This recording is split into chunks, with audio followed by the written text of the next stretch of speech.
What up, people? We back live again. Episode 79 of Sucio Sports. Presented by Jail Blasters and Play Dogs. You know how I like to do it.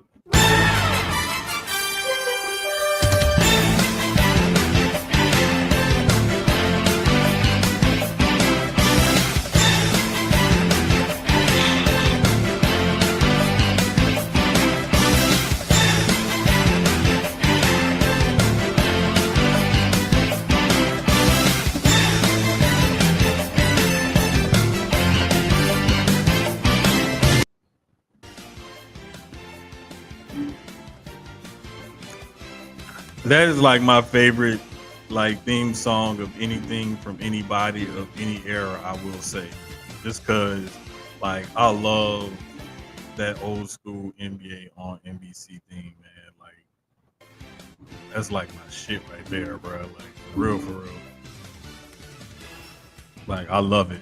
It's nothing better than hearing that theme music, bro. When it come through, it just gets you hyped. I don't know. I wish they would use that song more and more often. You know what I'm saying? For real. Shout out to Figgy Fig, man. Shout out to Figgy Fig. I saw earlier on Twitter, Figgy went to Crack Kitchen. Shout out to Crack Kitchen. And had some lamb chop jerk pasta. Now, mind you, the place where he went to is in Pearland. It's about 45-minute, almost hour drive, depending on where it's at from me. I think where it's at off of Cullen and Pearland, it could be closer to that 45 minutes to an hour. I know it's at least 30 to 45 minutes, whatever it is. It's a ways away from where I live at. I might have to make that drive over there soon, just because of that one tweet and that video that he posted. Because I'll be damned. Lamb chop jerk pasta. In the I could tell they use fresh shrimp in it too, because sometimes I like to cook with frozen shrimp just because it's less mess to clean up, so on and so forth. But you could tell the difference between fresh and frozen shrimp sometimes, and I could tell they use real huge, nice fresh shrimp, and them lamb chops was seared perfectly on the outside. And the pasta looked creamy, I'm sold. So definitely shout out to Fig for tuning in. Shout out to Fig for posting that video of that lamb chop jerk pasta by Crack Kitchen. But yeah, man, we live episode 79 Sucio Sports, presented by Jail Blasters and Inplay Dogs. What up, Highlight? Highlight pulling double duty. Highlight he watching us. He watching the guys at OTS, the sideline guys. Highlight in the group chat. Highlight all over the place right now. I'm just glad my brother is tuning in and he enjoying himself right now. For real.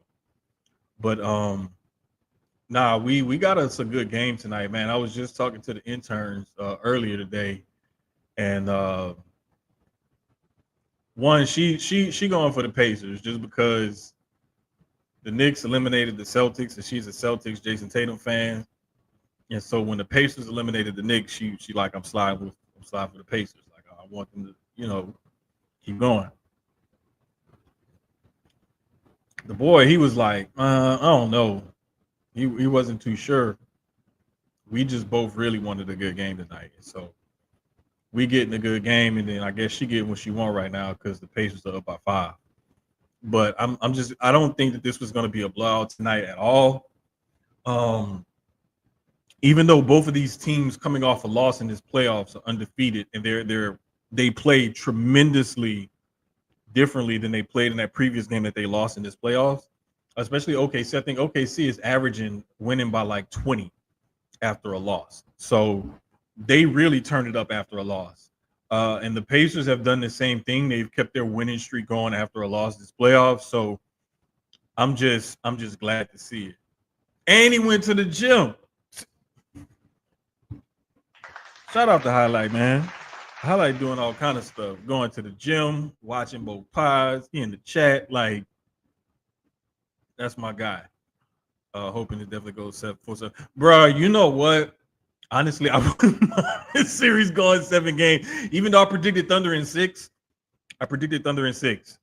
but I wouldn't mind if this series wins 7 games, just because I enjoy watching these two teams play. Like I said before, when it was headed towards this direction when both teams were up 3-1. Last week, I believe it was. I said, like, I love watching these two teams play. I wouldn't mind if they played in the finals because they play so open, so free. Anybody can get the ball. Even though OKC typically relies more heavily on SGA, Chet Holmgren, and Jalen Williams, um, for they're pretty top heavy on their scoring. However, the Pacers could have anywhere from 5 to 6, sometimes 7 guys going double figures for you. So you just never know. But I love watching these two teams play. I love how you could get, like, what OKC, their main three is going to be the top heavy of their scoring, but you could get 20 from Dort. You could get 10, 15 from Dort or from Wallace or from Jalen with the AY Williams. Caruso could come off the bench and drop 10, 15 points for you. So that team is not far behind when it comes to how they can spread the wealth around.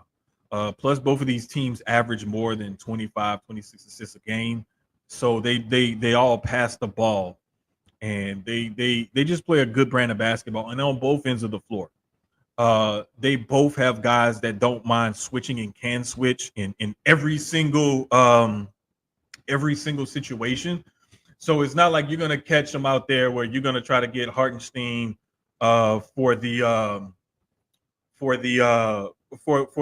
Thunder or Holmgren in a mismatch. Same thing with the Pacers. You're not gonna catch Miles Turner or Siakam or one of them in a mismatch or anything like that. So you could just forget about it. Like, these two teams play really good defense. They share the ball on offense. They have their go-to star players. However, those two guys, like I've said before, they go about it different ways. Where SGA is averaging, I want to say, 36 points a game in his finals. You'll see Halliburton, where he averages 9, 10, 11 assists a game. He may only score, 15, 18 a game, but he's going to get double-digit assists damn near every night. So I love the way these two teams play basketball. They play complementary basketball, team basketball, and it's very fun to watch. So if you're one of those people that's, it's not the Knicks or the Lakers or the Celtics or, one of these other larger market teams, the Clippers or somebody like that, or whoever you want to call out, you're just missing out, and you're an ignorant basketball fan, and you don't really watch the games. And that's what that tells me, is when people say, I'm not tuning into this final, this is going to be boring. Okay, cool.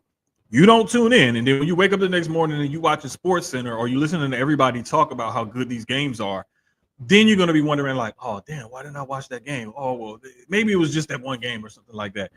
Make all the excuses you want. Call it how you see it.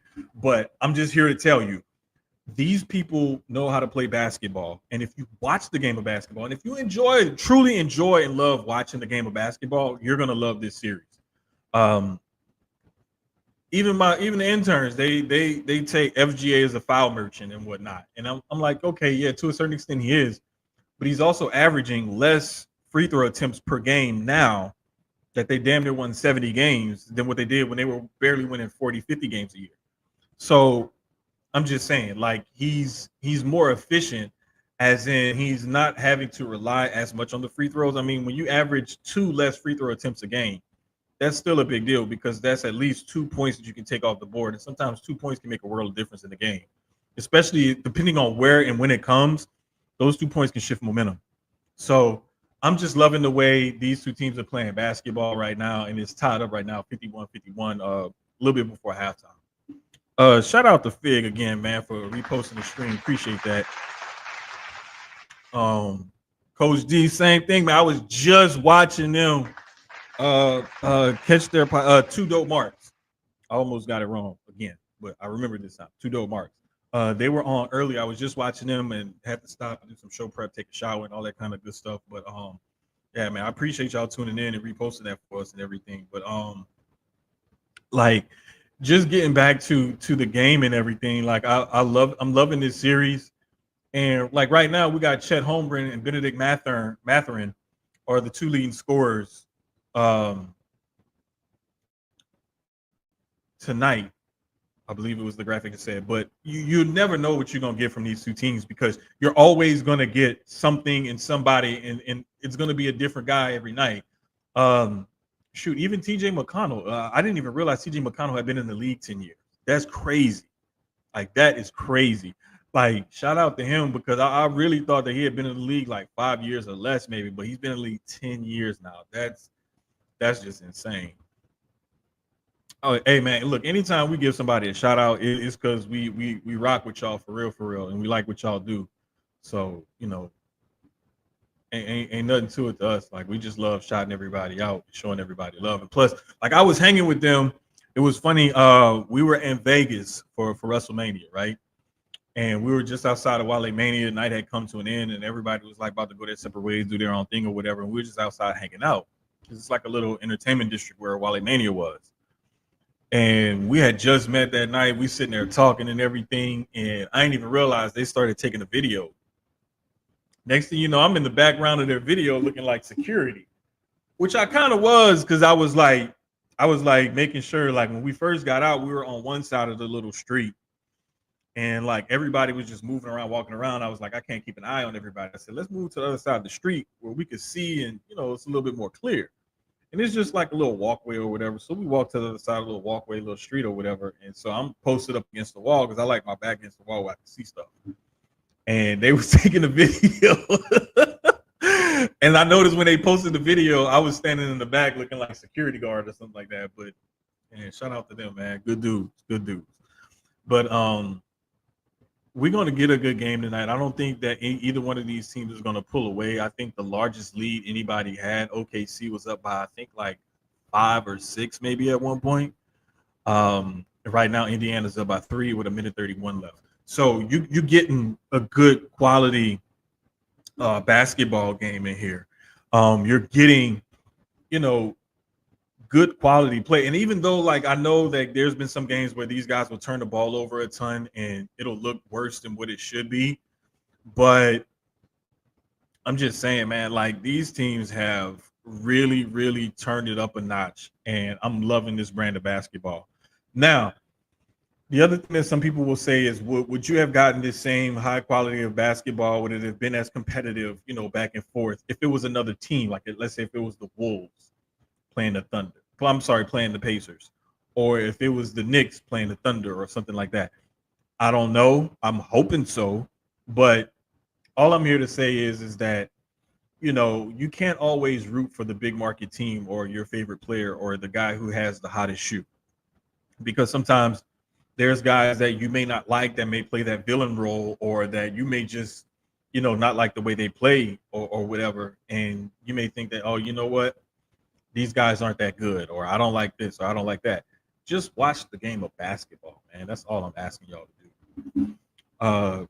Speaking of basketball, I mean, there was a few things in the NBA that's been popping off, and it's not just the finals. One of the bigger things that's been catching the headlines lately is the New York Knicks. Now, the Knicks are interesting because they decided to go ahead and fire Tom Thibodeau. And I'm going to still call it Thibodeau, even though he said Thibodeau. Like, bro, I'm from South Louisiana. Like, my people are from the actual Thibodeau, Louisiana. Like, it's Thibodeau, okay? I don't give a fuck what your people say. But yeah, I'll show y'all my little jar in a second. But anyway, nah, for real though, like, they fired him and it seems like they did not have a plan. You have your most successful head coach in over 2 decades. You've gone to the playoffs 4 out of the last 5 years. You've won playoff series 3 out of the last 4 playoff appearances that you've had. He is one of the top 3 to 5 or whatever as far as winning percentage is concerned in Knicks history, and you decided to get rid of him. You're thinking that you were going to find something better, like the grass was going to be greener on the other side of the fence. And so far, the Knicks have been turned down by the Rockets talking to Ime Udoka, the Mavs from talking to Jason Kidd, The Hawks denied them talking to their coach, and I mean they've been denied by 4 or 5 different active NBA franchises to talk to their head coach for their possible position opening. So it's interesting to me to see this, because you would think that a team that went to the Eastern Conference semis and had some of their best ball that they've been playing and their best chance at winning over the last God knows how many years, and they haven't been to an Eastern Conference Finals in I think since '99 or 2000. So you've had your most successful run in 25 years, and you decide to get rid of the coach. You do that when you have a plan in mind, when you say, okay, I'm getting rid of this guy because I'm going to go and get this guy, right?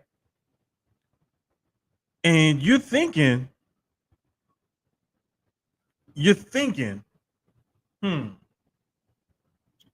okay, if I got these guys lined up, ready to come in and take this job,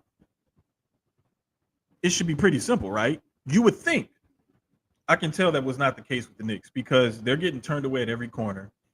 Then I saw a tweet not too long before got on air here that Johnny Bryant was still one of the leading candidates to be the head coach of the Knicks.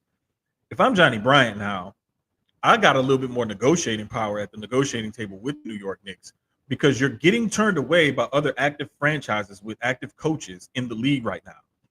You're going to turn to me because I'm your ace in the hole. You know I'm there. And ladies, guys, help me out here. We're grown, right? You know that there's a person, a friend, relative, whoever, that's old faithful, old reliable. You know, if you get any trouble, you're in a jam, you need a word of advice, whatever it is, you can call on that person, right? Some of y'all have those special friends, y'all like to call it, whatever. But I'm just saying, just in general, generally speaking, you're in a jam, you need some help, need some advice, need somebody to help you get out of it, talk you into it, talk you out of it, whatever it is. You know, if you pick up that phone, that person is going to answer that phone call. That person is going to return that text message. That person is going to get back to you. And they're going to be there. They're going to help no matter what. Old reliable, old faithful. That's what Johnny Bryant is for the Knicks. He's that break in case of emergency. Like when stuff's going haywire in the kitchen or on the pit or whatever it is, right? And you're like, oh crap, what do we do? What do we do? Like you can't pour water onto a grease or an oil fire because it's going to make it worse. It's going to spread. Water and grease don't mix, right? But okay, I got this fire extinguisher right here. Old handy, old faithful. Put it out, right? Okay, cool. But what the Knicks are doing, the Knicks are trying to call the fire department. They're trying to call like the snow machine. They're trying to see if they can go to the store and get a bag of ice maybe to put it on there. They're looking for a better towel because they don't want to use their good towel. Let me get one of these other towels. Find one of these other. They're doing everything they need to do except attending to the fire at hand. And when you have a fire at hand that you made yourself because you decided to fire your coach, you got to find a better way to put that fire out. You can't just take your time with it because now it's going to start to disintegrate. And now what's happening is that as that fire is burning, the Knicks are looking worse and worse because you appear to have fired your most successful coach and you didn't have a plan in place. You didn't have a backup plan right there ready to go. So I'm just saying, man, like we're going to see exactly what ends up happening with the Knicks coaching search. But I don't understand why they would get rid of Tibbs and you didn't have a plan in place. Like it just, I don't know. It just feels like a knee-jerk reaction from a franchise who thought that they should be much further along and much better along than what they really are. And when they didn't achieve the result that they were looking for, they just said, okay, you know what? We can't get rid of all the players. Of course not. We're not going to get rid of Leon Rose. Well, shit, let's fire Tibbs. Like, that's the best thing to do. Fire Tibbs. Okay, cool. Fire him, get rid of him. Let's find somebody else. I'm sure we can get somebody else. It also kind of speaks to their arrogance, thinking that once this head coaching job was open, that people would just take it or that NBA franchises would just be so ready to get rid of their coaches. Like the Rockets went from like barely 500 last year to 52 wins and number 2 in the West, and they have a young roster with all kind of assets. They're in the mix for trade considerations for KD and the trade rumors for Giannis. Why the hell would they want to get rid of their coach? Jason Kidd. You got Kyrie, who's coming off an ACL injury. You got Anthony Davis, who's, often injured and whatnot. Your whole roster was depleted last year. You still almost made the playoffs despite all of that. And you just landed the number 1 pick. Why the hell would they want to get rid of their coach? Looking at who else was it, man, that turned the Knicks down?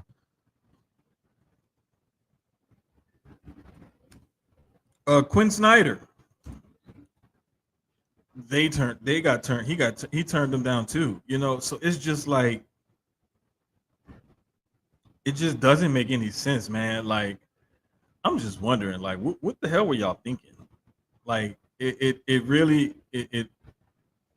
boggles the mind sometimes when you look at it and you see like how bad this actually looks on James Dolan. And he had been doing a good job, because when they made the trade to get Karl Anthony Towns in, I'm thinking, oh, okay, cool. Like, yeah, like this is what's up.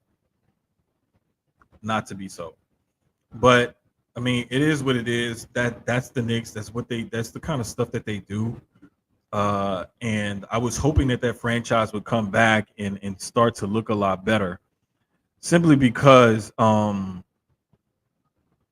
let's just be honest, basketball is more interesting when the Knicks are more interesting. I know a lot of people didn't like it, and there was some stuff out there that Knicks fans did during the playoff run that was very unsavory, like throwing stuff at the Pacers fan and dumping stuff on them and everything like that. Like that shit not cool. I don't condone that at all. But basketball is simply more interesting when you do have those larger markets that are involved. The Knicks don't know what they want, and nobody wants that pressure as a head coach. That is true, because you got a ready-made roster that you felt like should have gotten at least to the Eastern Conference Finals, if not the NBA Finals. Like they should have gone much further than they should have gone to the NBA Finals, I'm sorry, instead of just getting to the Eastern Conference Finals.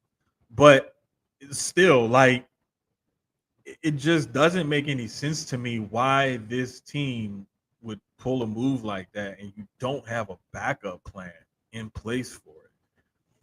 Like, what sense does that make? But I mean, it is what it is. What can you do? They got everybody turning them down to speak to their head coach. It's a mess. The Hawks, that's who it was. They also got turned down to speak to Billy Donovan from the Bulls. So it was those. I couldn't remember what team Quinn Snyder was coaching, but it's the Hawks and the Bulls that turned down Billy Donovan and Quinn Snyder respectively from speaking to the Knicks. They also asked permission to speak to Chris Finch from the Minnesota Timberwolves. I already mentioned Ime Udoka from the Rockets, as well as Jason Kidd from the Mavs. So that's 1, 2, 3, 4, 5. 5 different teams that have turned you down from speaking to their head coach to try to find you another head coach. Like that right there should tell you something in and of itself. But more power to them. I hope they figure it out. Just to transition real quick, the Pacers are actually up 64-60 at halftime. And I can't remember the exact statistic, but when the series is tied 1-1, the winner of game 3 normally goes on to win that series something like 60 to 75% of the time. So this is a really crucial game to see who's going to go on and could potentially win this series. Let me check something right quick for y'all. Let me see what the live betting is looking like. Because sometimes when a team is up but the other team was favored, the live betting still could favor the Knicks, just to be honest with you. It could be favoring the Pacers since they're up at halftime and they are the home team. However, we're going to check that out in just a second. I'll open up my sports book. They're a little slow, especially when that live feed pops up.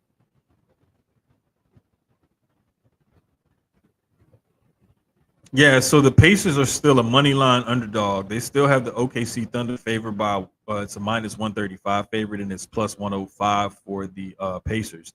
And the Pacers are still a plus 1.5 point underdog at this point in time. So um just kind of create, like I said, sometimes you'll have a team, even though they're up at halftime and they're at home and the series is tied 1-1, you're still going to get the live betting odds that will show you the other team is the favorite just because the other team started off the game. I want to say OKC may have started off this game like a 5 or 6 point favorite still. And that was largely based off what they did in game two. The Pacers kind of jabbed around, stuck around, excuse me, and it was a good game in game one. And they end up, holding them off or whatever. But game two, it was dominant from beginning to end by OKC. And the Pacers didn't lead game one until Halliburton hit that shot with 0.3 seconds left on the clock. So OKC technically led the whole game and dominated the whole game one and just lost on the last second shot.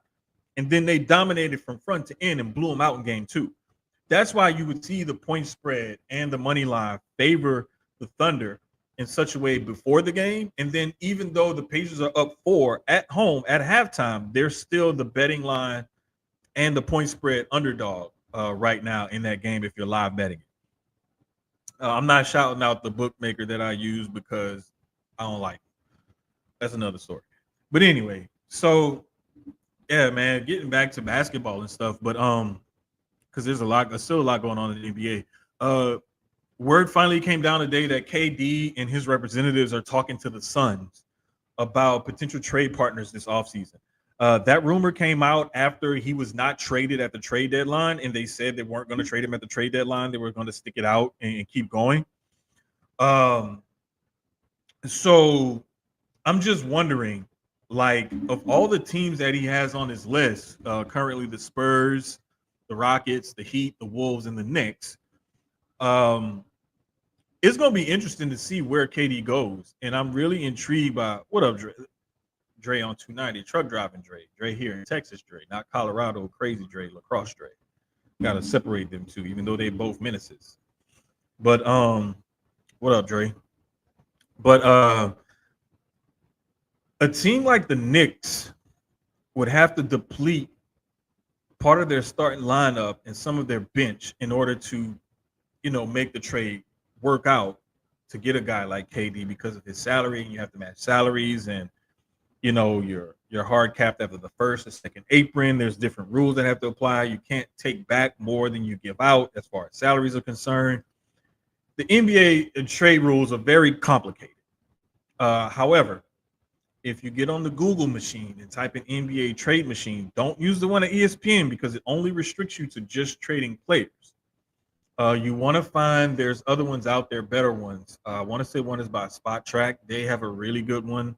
I believe Fanspo also has another good one. But there's several of really good NBA trade machines that you can actually use, plug and play with these trades and see how you can make them work. And they have the trade rules and engagements and everything in there for you. So that way you can trade players, you can trade picks, you can even trade pick swaps, you can trade cash considerations. You can even trade the rights of players that they have stashed overseas and stuff like that. So I always encourage people when you're talking about these fictitious trades and playing armchair GM, actually do yourself a service and use a real trade machine. Don't just default to ESPN's because it's going to severely limit you to what you can do and get creative with as far as the trade is concerned. I was playing with one earlier. Shout out to the homie Bryson. I got to get Bryson back on here, Red Nation blogger. He's a huge Rockets guy, and he's very much into basketball. He quoted a tweet and was just asking, what do you think it would take for the Rockets to get Kevin Durant? I saw another buddy of mine tweet something about, I wouldn't mind seeing KD in a Knicks uniform, but what do we have to give up to get him? I know I got to talk to my cousin and see what they think up there in Minnesota about, possibly getting KD. And that's a very intriguing thing to think of when you think KD and Ant-Man next to each other. Like, that's a killer combination. But what would they have to give up in order to get a guy like Kevin Durant? So then you got teams who are loaded with assets as far as players and draft picks are concerned, like the Rockets and the Spurs. And then you also have that added extra bonus for whoever gets traded to one of these Texas teams that there's no state income tax. Now, you're going to have to pay state income tax for half of your games because half of your games are going to be played out of state. Well, a little bit less than half of your games because you're going to play some games in state as far as going to Dallas and San Antonio. Uh, but when you have 30 some odd games that you have to pay state income tax on, but there's about 50 or so games that you're not going to have to pay state income tax on, that looks a whole hell of a lot better as far as your salary working out for you is concerned. So that's another attractive thing. Another attractive thing, too, about getting traded to one of those two teams is that those two teams in particular, like I just said, they have a lot of young pieces in place and they have a lot of young assets to trade away, a lot of viable assets to trade away in order to make the trade sweet enough for the Phoenix Suns to attract a guy like a Kevin Durant to get traded to their team. So I'm just saying, man, there's a lot going on there. There's a lot to look into, and I'm really interested in seeing who Kevin Durant goes to. And there's still rumors swirling about Giannis potentially getting traded or asking for a trade or what have you. So I'm just wondering, man, when is this going to happen? What's going to take place? And it's probably going to take place sometime between the end of the finals and the beginning of the draft. I wouldn't even be surprised if it took place on or just after draft night as well, because there's often been times where teams will pick, but the trade can't be consummated until after the draft. And let's say like the Spurs are on the clock at number 2 and they have a deal in place with the Suns to trade for Kevin Durant. And that number 2 pick is part of that deal. The Spurs would then pick the player that the Suns want and then trade his draft rights to the Suns. That's basically how sometimes some of these deals have worked out and developed and whatnot. So to see the way that could potentially work out, it could still take a few more weeks before we know. I would say no later than probably within a day or so of the draft. So I would say maybe like the 27th, 28th, 29th of June. Put it to you like this. By July 1st, I'll say like this. By 4th of July weekend, we should know where Kevin Durant is going to play next year. We should. That's my guesstimate. Don't hold me to it. I'm not quite sure. That's what I'm looking at. Sometime around then is when we should know where KD is actually going to be playing next year.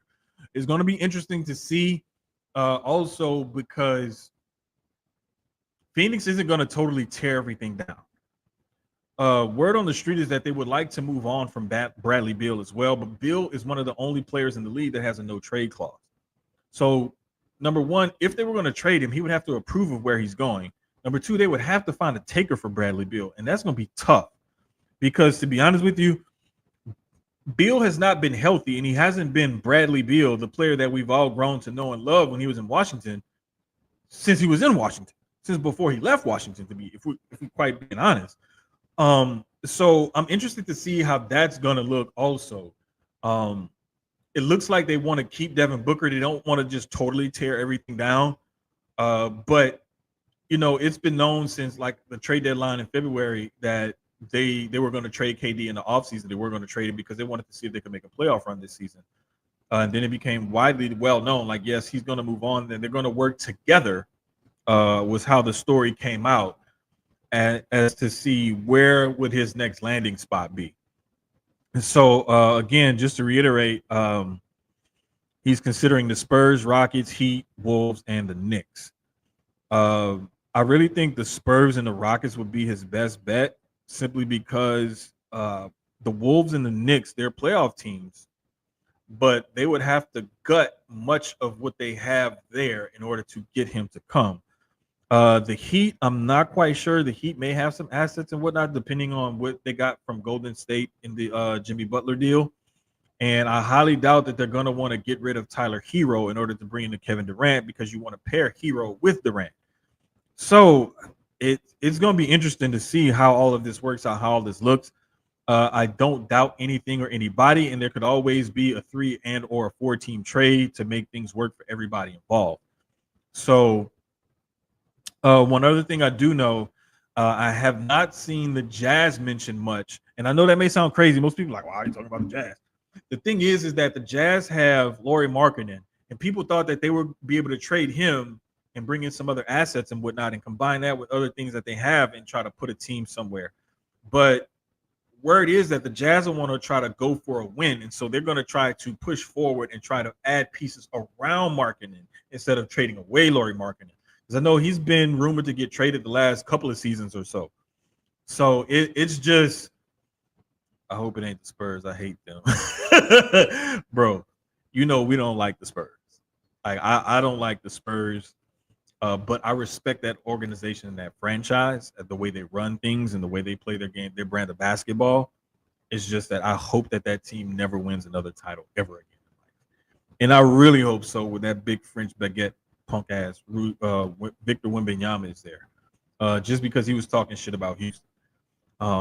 Like he didn't want to come here. And you could see he mouthed it the night of the draft lottery. So I'm glad that he went to San Antonio. And I'm glad that he's there. And I hope he has the worst time of his life, even though San Antonio is a pretty good city. I did enjoy my time out there. A couple of times I've been there or whatever. But again, I just hope that the Spurs franchise don't win nothing else.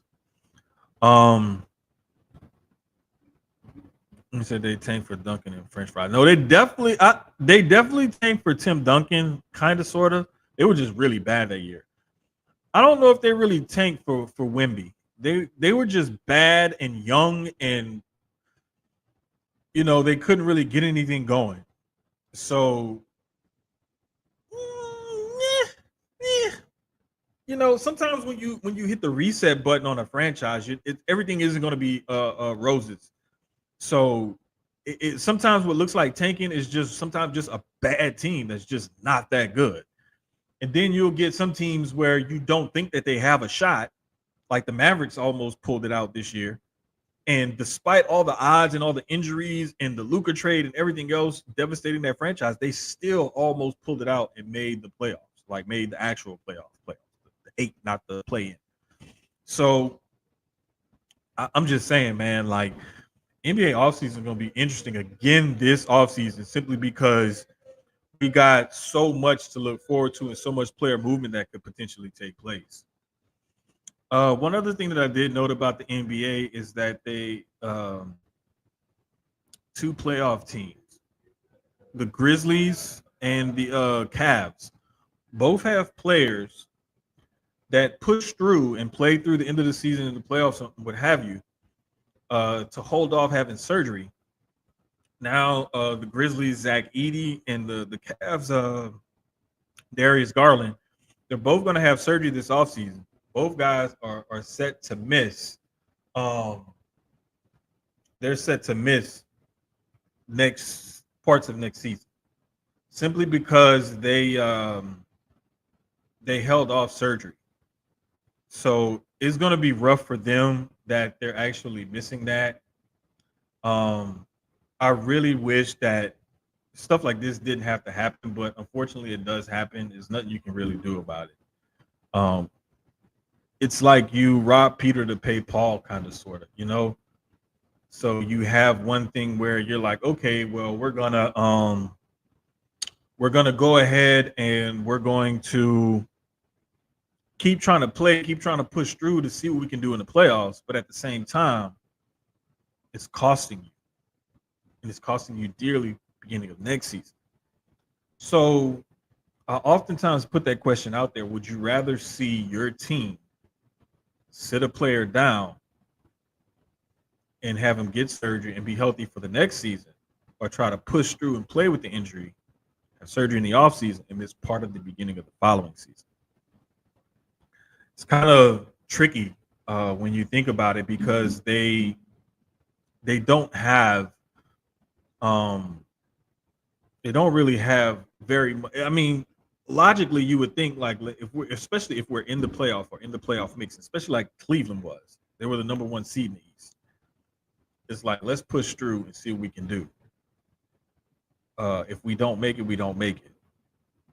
And the NBA season is long enough to where 82 games, if they miss the first 10, 15, maybe even 20, I'd rather have them healthy for the stretch run in the playoffs than to sit out a playoff run, a potential playoff run, and be healthy for the beginning of the next season. So it's almost damn if you do, damn if you don't. But I kind of get the idea behind them holding off surgery until the offseason.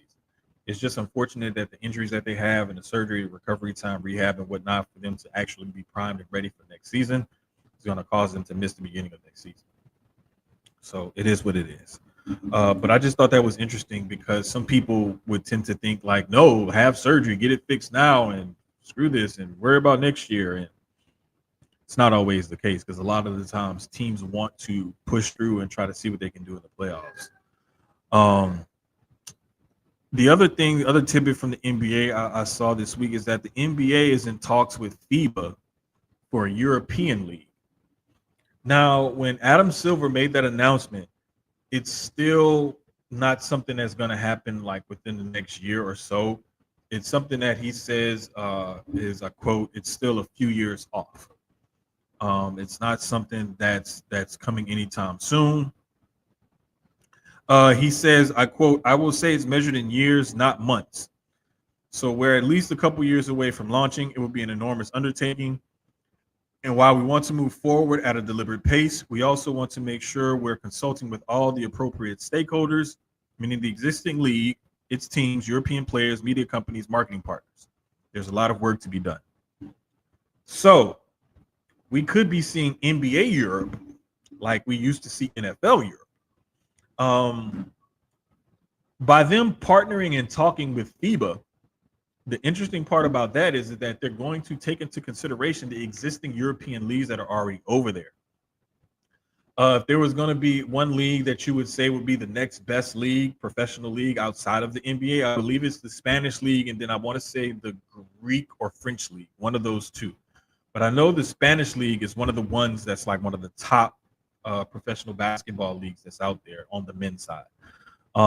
So it's going to be really interesting to see how this fleshes out, how this develops, and how they decide to go about doing it and whatnot. One thing that I'm definitely looking forward to is to see how they partner with the European teams and existing teams and leagues that are already over there. I know through talking with my soccer buddies like Ahan, shout out to Ahan, the Susio boys. Shout out to Susio boys, man. They just had a live show that they did, I believe it was last week, if I'm not mistaken. Episode 153. Go check that out, Susio boys.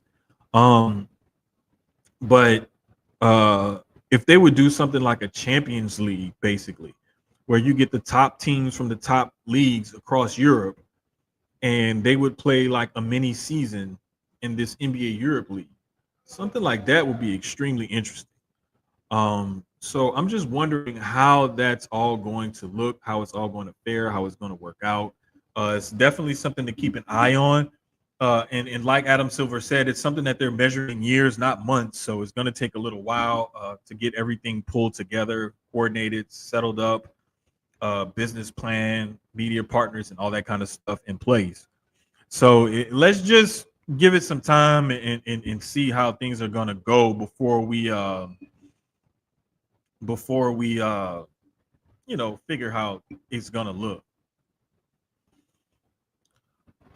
But right now it's a 68-66 game right now. So we're definitely, like I said, I'm glad we're in for a good game. It could always be worse. It's just a matter of time before we get something back and forth, or we get a hot finish. I wouldn't mind seeing another hot finish. And this has been a highly contested game. They've actually changed leads and just changed leads again because Indiana just hit a three. Now I'm sorry, it was a two. Thought it was a three. So now they're tied. We've seen more ties and lead changes this game than we saw in the first two already. So this is already looking to like it's going to be the most interesting game of this series so far, because again, like I said earlier, the first two weren't that interesting because OKC was pretty much in the lead the whole game, and Indiana didn't get a lead until they made the final shot in game one, and then OKC blew them out in game 2. Interesting to hear when there will be minor league affiliations like MLB. I don't think so. I think that's why they have the G League on this side of the pond. Is like the minor league thing where they have the two-way contracts with players. So I'm wondering if the NBA Europe thing is just going to be strictly a Europe thing with European players assigned to those teams that play for those teams and got contracts with those teams and whatnot. And they're going to coordinate something either like a super league or like a champion style league. So it's going to be interesting to see. And I can't wait till they get it all fleshed out and figured out and what they end up deciding to do with it. So we'll see what happens.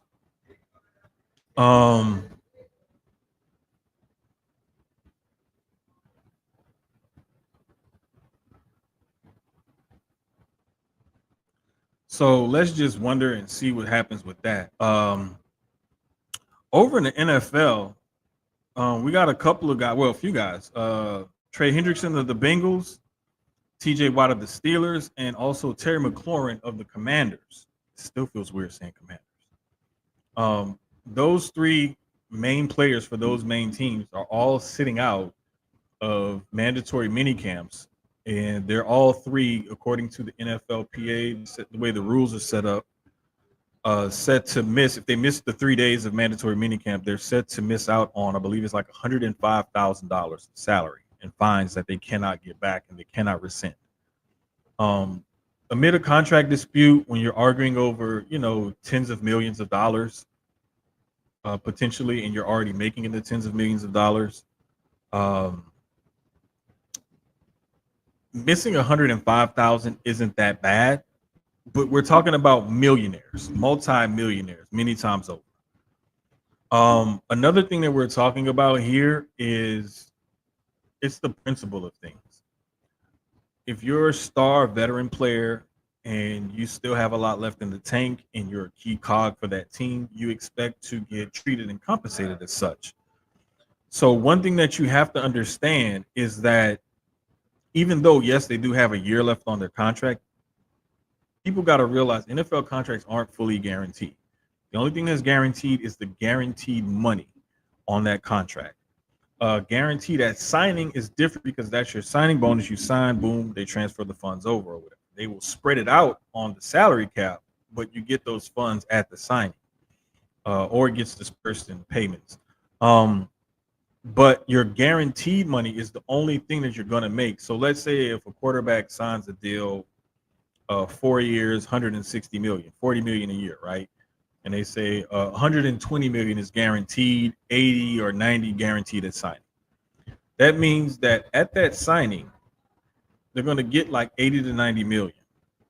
Over the life of that contract, they're guaranteed to make at least 120. But the total value of the contract, if they play out that contract and hit all the incentives, whatever, is 160. So you have to understand that when these guys are like, no, I'm not playing, or I'm not coming to camp, or this or that, they don't want to risk getting hurt, because if they get hurt in camp, mini camp or training camp, they can't make that money. Their contract and their negotiating power is null and void. Now you're hurt. You're going into the last year of your deal. What if you miss the whole season now? Now you have to try to re-sign with that team or sign with someone else, and you don't really have anything to back you up. So they're trying to leverage what little leverage that they do have under the current collective bargaining agreement in order to set themselves up, put themselves in a better position. So I don't fault them at all. Don't fault them at all. But one thing I will say is I just feel like these players, they put their bodies on the line. And the team should negotiate in good faith with these guys, especially the Bengals. The Bengals are in a position where their stalwart rush end, who just had 17 and a half sacks last season, who's been tremendously productive, is looking for a new deal. They gave Joe Burrow money. They paid the 2 wide receivers, right? They have not paid Trey Hendrickson the money that he feels he's due right now. I don't like it. I'm not really, feeling it or whatever, but it is what it is. But at the same time, we got to understand that Trey Hendrickson is also in a position where he's trying to better himself in his position, in his family and whatnot. And the only thing that he can do is hold out a mini camp, maybe even hold out a training camp. But I don't think so. Simply because holding out a training camp is even more penalties. It puts you even further behind the 8 ball. So we'll just have to see what happens with it. They're also in a contract dispute with their first round pick. Gosh, I keep forgetting that kid's name. Give me 1 second.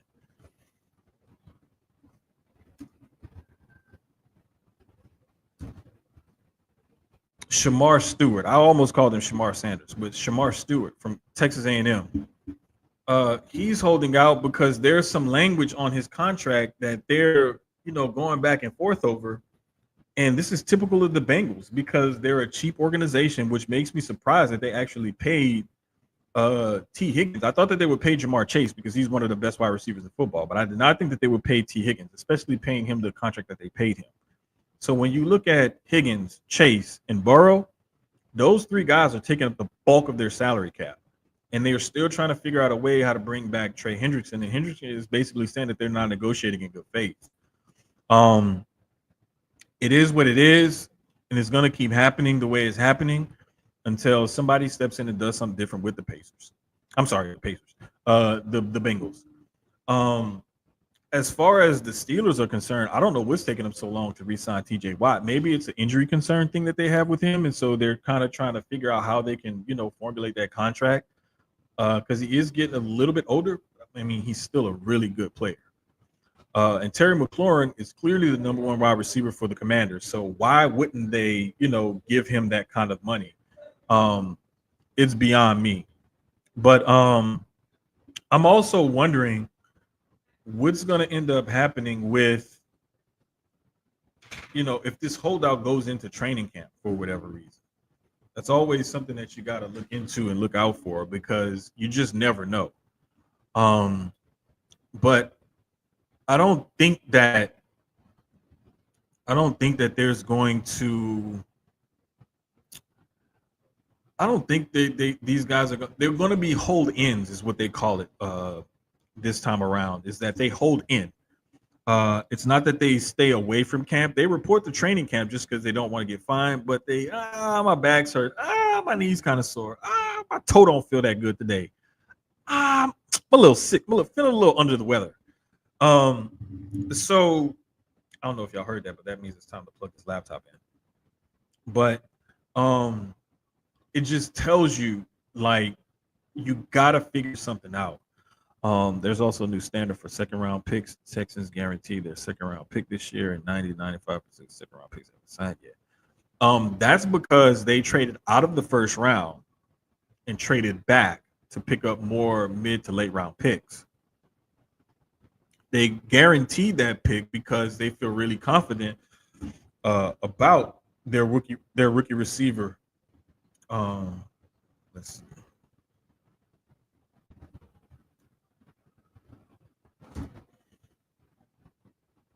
It's another Jaden. Yeah, Jaden Higgins. I thought it was another Jalen, but it's Jaden. So, and he almost kind of mirrors what they have in Nico Collins, another 6'4". I think he's like 218 or so. Ran in the upper 4.4s, low 4.5s in the 40. So when you see a guy like that, it's like, oh wow, another big body receiver that can really run. The kid can also really catch because he's proven that he can really catch the football. And he's done some things in mini camp already, rookie mini camps, and then the mandatory mini camps these last couple of days or whatever. That shows like, okay, this is why they had this. This is why they drafted this guy. This is why they were lucky to sign him. This is why they guaranteed a large portion of his contract. So it's going to be interesting to see like how all of that develops as well with those guys. One other thing in the NFL that I was looking at, the NFL and the NFLPA actually tried to hide a NFL, NFLPA continue to hide ruling from collusion grievance. So there's always a thing with the NFL where players tend to think that the owners are colluding against them. And the primary focus of it was about guaranteed contracts for quarterbacks, primarily with the focus. I'm reading this article, Pro Football Talk. Lamar Jackson, Russell Wilson, and Kyler Murray. It says the arbiter found, we're told, that the NFL encouraged teams not to give those players fully guaranteed contracts. However, the evidence presented regarding the impact of this approach on the three quarterbacks at the heart of the case wasn't strong enough to trigger damages. So it did figure that they were colluding. It's just that the collusion wasn't bad enough to say, okay, there's punitive damages that need to be paid out by this case being settled and being determined the way it was. So basically what they ended up finding was that the contract that those guys did end up signing were congruent with contracts that other quarterbacks have signed with improvements on guaranteed money, length of time, years, so on and so forth. It wasn't punitive enough, it wasn't damaging enough to say, okay, they cost these guys millions of dollars, so we're going to settle this case. You're going to have to pay X amount of dollars because we found you guilty of this collusion. So it was somewhere in between, it was like a gray area, kind of like a purgatory, if you will. And the way that this works out is you can't always expect the NFL is going to always find a way to win. Rarely do they just take an L, especially in a court case, because they're going to figure out a way to make sure that they don't leave anything on the table. They don't leave a whole cookie trail or a trail of evidence or anything like that. So sometimes it takes a little while for these things to get worked out and settled, but the owners are smart enough and mostly rich enough to make sure that they stay out of enormous amounts of trouble. They're going to get in some trouble, but they're not going to get out of all trouble. Regardless, it's something that still needs to be looked at because these owners are definitely shady. And even though they're billionaires, they're still going to try to find ways to save money and make more money. That's just the nature of the beast. Players got to protect themselves, and the owners are always going to look out for and protect themselves. So it just is what it is.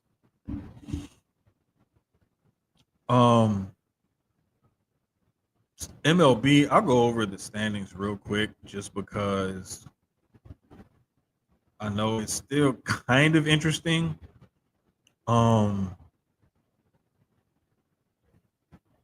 So Yankees got a 3.5 game lead over the Blue Jays in the AL East. Tigers got a 7-game lead now over the Twins in the AL Central. And the Astros now have a 3.5 game lead over the Mariners and the Angels in the AL West. Over the National League, the Mets have a 5-game lead over the Phillies. The Cubs have a 5-game lead over the Cardinals. And the Dodgers only have a 1-game lead over the Giants and a 2-game lead over the Padres.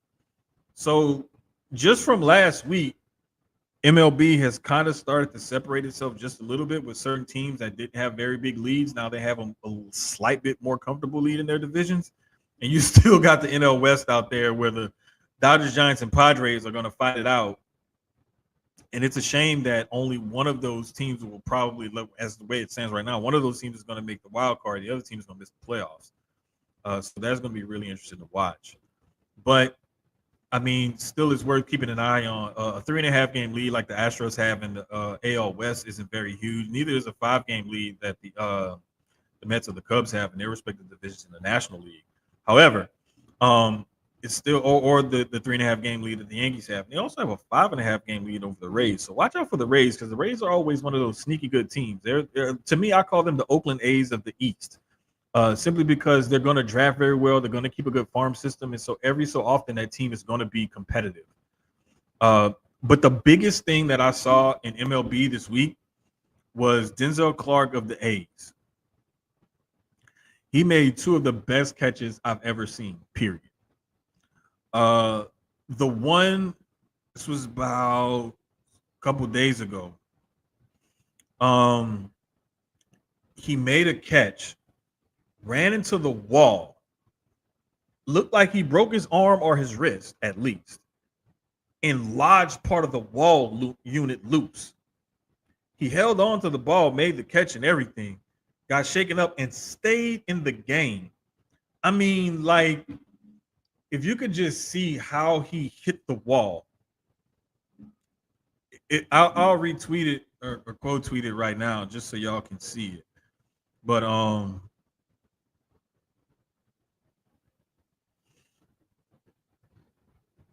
I've never seen anything like that, because typically when guys run into the wall, especially with the way his arm hit, it looked like he like broke his arm or something. It was weird, but just to see that was crazy. Then he followed it up like a day or so later with he climbed up the wall and had his waist over the wall line and reached about 4 or 5 feet over the wall to snag a home run and rob a guy. I'm talking about, like, it was so stupid. I'm about to quote tweet that one also. So if you follow me, you can go and see the 2 quote tweets that I just put out there. I just called it Catch One and Catch Two. Denzel Clark is freaking amazing. And that kid, I saw him, they were talking to him, I believe it was earlier today or yesterday on ESPN. He's so humble, so quiet, so just unassuming of a person. He's not trying to call attention to himself or blab or be a loudmouth, nothing like that. It was just really cool to see a kid like that just enjoy what he does, love what he does, and just play for the love of the game. And just to be quite honest with you, Clark looked like he was concussed. He did look like he had a concussion. He hit the wall so hard. It was like the first thing was his arm, like the arm and wrist or whatever looked like it broke, but then his whole face and body hit the wall and he bounced off of it and turned around. He hit it so hard. And to lodge one of those wall units loose, like, that is, you really got to be doing something crazy to hit the wall that hard, to lodge one of those wall units loose, and to hold on and complete the catch and everything. Like, it was unreal. And it made his own teammate came over and checked on him, like, dude, you good? You good? He was like, yeah, I'm okay. I'm okay. And he just shook it off like it was nothing. Like, yeah, I do this all the time. So just to see that, man, it was unbelievable. But shouts out to Denzel Clark, man. Oakland A's center fielder. That kid is something special. He's something to watch. And, like, no joke, that the one where he robbed the guy of the home run, that was one of the best catches I've ever seen. And I'm no recency bias, no prisoner of the moment, none of that. Like, legit, that was one of the best catches I've ever seen. So shout out to him. Some other news in sports. The Florida Panthers took a 2-1 lead over the Edmonton Oilers the other day in the Stanley Cup Finals. They kicked their ass. It was like 6-1. Wasn't even close, wasn't competitive or nothing.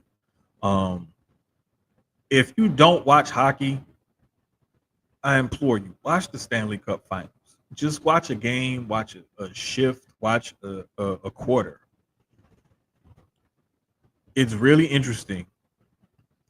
You don't have to really know the rules of the game, but just know, like, the offense controls the puck. You're trying to score. There's offside and onsides. And players don't play the entire 60 minutes. They play in shifts.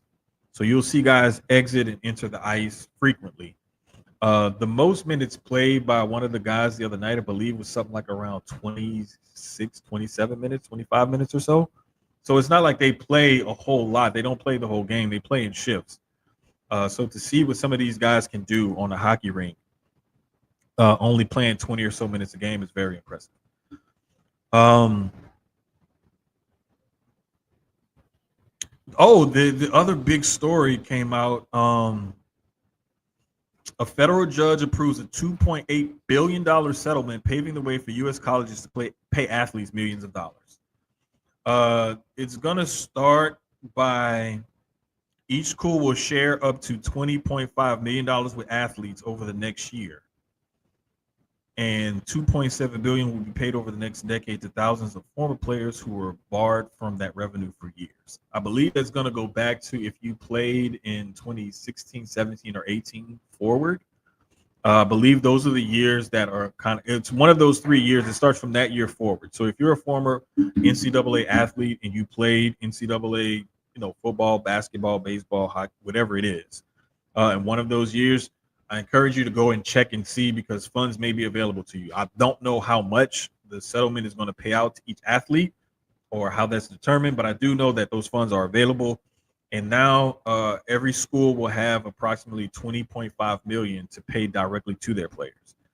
The difference is that with NIL is not paid by the school, the conference, the NCAA. It's paid by outside forces. It's almost like they're allowing the boosters to legally pay kids now. They just have to sign them to a name, image, and likeness contract. They have to actually do something to receive the funds, and then they can pay them. So what schools started doing was forming what they call a collective. Those collectives' jobs were to raise funds to help them pay their athletes. Now, mainly this is going to go to football and basketball players because those are the two highest revenue college sports. However, there are other players out there that are getting NIL funds. For example, Najari Kennedy of Texas Tech is the first $1 million women's softball player. She actually led them to their first Women's College World Series in school history. They did end up losing to rival Texas. However, Najari Kennedy, she is not only is she a dominant player, but she's a beautiful girl, very talented in her sport, and she goes about it so just unassuming, yeah, it's just me, it's just how I am. She's not one of those me, hey, look at me type of players. She just is really good at her sport and just so happens to be the first female softball player to command over $1 million in NIL endorsement. So shout out to her. Dre, shout out to the O'Bannon brothers for starting this about 30 years ago. It was, I want to say it was closer to 20 or so years ago because even though they played in the early mid 90s at UCLA, I want to say they didn't start the lawsuit until mid 2000s or so, but it's been around for about 15, 20 years at least. So definitely shout out to the O'Bannons for getting this ball rolling. I also hated the O'Bannons for a little while because they got this ball rolling, and that's what stopped NCAA football from being made for over a decade. So shout out to them, and also, kudos. Now the NCAA football, college football is back. I can say, shout out to them. But there was a little while where I had a little animosity about them bringing all that up and getting all that shut down, just to be perfectly honest with you. Outside of that, man, there have been some announcements about some big fights. They're also starting to promote the Canelo Alvarez and Terrence Bud Crawford fight that is September 13th. I'm sorry. So that fight is coming up. And I did see where Shakur Stevenson is going to fight, I believe, in July or August. So there's that as well. So just another couple of boxing matches coming up that I'm definitely looking forward to. And they're going to be on Netflix. The Canelo Crawford fight is going to be on Netflix September 13th in Las Vegas. I originally thought that fight was going to take place in Saudi Arabia or somewhere overseas, Dubai or something like that, but they're going to hold it in Vegas and it's going to be on Netflix. Those were, I think, the last two things that they needed to figure out was where and which streaming service or pay-per-view or whatever they were going to use for that fight. So then now that they got all that figured out, we got it. September 13th in Vegas on Netflix, Canelo Crawford. Should be a great fight. With that being said, I really don't have anything else. I am about to go enjoy the rest of this game. It looks like, what you making? What you making? What you making? Huh? Oh, okay. So my daughter's making a mud cake.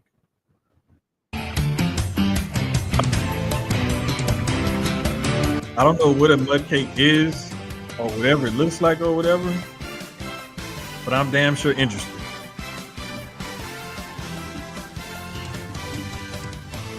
Hey, what'd you say? Oh, I thought she said something. Never mind. Anyway, y'all, appreciate y'all for tuning in. I forgot to change the graphic again this episode. So for Gel Blasters and for Inplay Dogs, it's episode 79 Sucio Sports. We'll come to y'all next week live. Oh, there was one other thing before we go. I believe this weekend sometime, either this weekend, maybe next weekend, I think that we're gonna have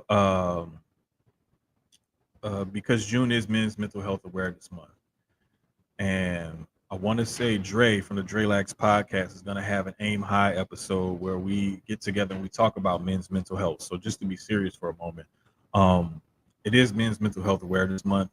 I encourage you, check on your friends, your strong friends, your weak friends, friends that you talk to, friends that you like, friends that you don't like.